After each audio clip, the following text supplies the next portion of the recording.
খবর 24 সাথে আপনাকে স্বাগত। নতুন নতুন খবর জানার জন্য আমাদের চ্যানেলে চোখ রাখুন। মানুষ মরে গেলে আপনাদের ঘুম ভাঙবে?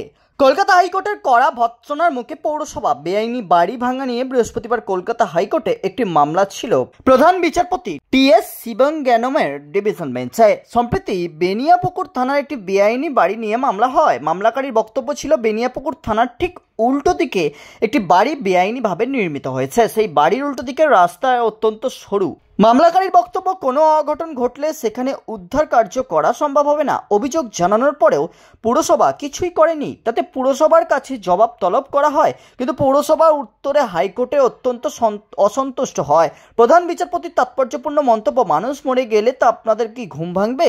তখন বাড়ি ভাঙলে হবে? পৌরসভাকে প্রধান বিচারপতি বলেন, ভাঙার বদলে বলছেন যেমন কাজ চলছে চলুক, পরে দেখব। এটা আপনাদের সঠিক জবাব নয়। শুনানি চলাকালীন পৌরসভার তরফ থেকে জানানো হয়, আগামী সপ্তাহের মধ্যেই বিস্তারিত রিপোর্ট তারা দেবে। হতে পারে কিছু বেআইনি নির্মাণ হচ্ছে। কলকাতা হাইকোর্ট আগামী সপ্তাহের মধ্যে রিপোর্ট দেওয়ার নির্দেশ দিয়েছে। ব্যুরো রিপোর্ট, খবর 24/7।